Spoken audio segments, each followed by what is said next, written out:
আজকে সাজেক থেকে ব্যাক করার সময় আর্মিদের সাথে অনেক ঝামেলা হয়, তাদের সাথে অনেক কথা কাটাকাটিও হয়।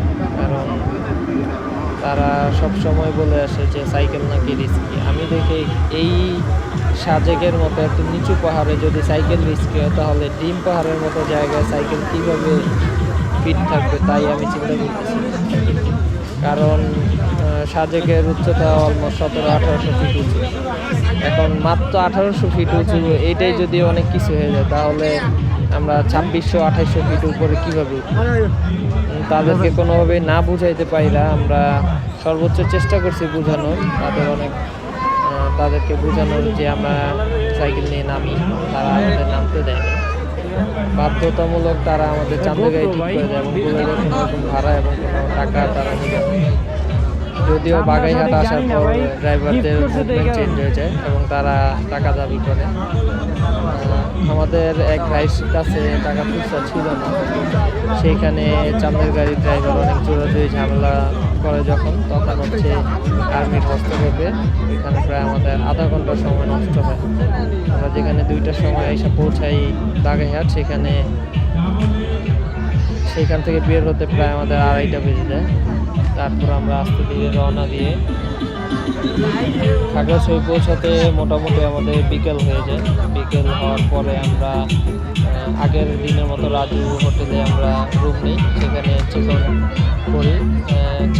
চেক ইন করার পর আমরা খাগড়াছড়ির একটা মেলা হয়, সেখানে চলে আসছি। আপনারা নিশ্চয়ই দেখতে পাচ্ছেন চলে আসছে এবং পরের দিনের প্ল্যান করতে থাকি যে আমরা কীভাবে কী করবো। পরের দিনের প্ল্যানের জন্য আমরা খুব ভোরে বের হই, কারণ হচ্ছে আমাদের প্ল্যান থাকে আমরা সিন্দুকছড়ি জোনে উঠবো সাইকেল নিয়ে, যার ক্লাইম্বিং মোটামুটি আমরা 5-6 কিলোমিটার ক্লাইম্বিং করে আসার পর আমরা এই ভিউ পয়েন্ট থেকে চিন্তা করি যে আমরা ব্যাক করব, কারণ যেহেতু আমাদের আজকে রাঙামাটি পৌঁছাতে হবে। মুরব্বি মেশিন ঠিক আছে তো? মুরব্বি মেশিন ঠিক আছে তো?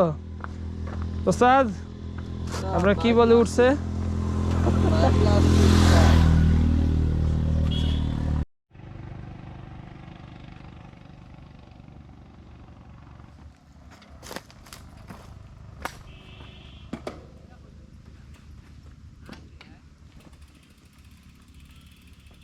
আরে বাহেন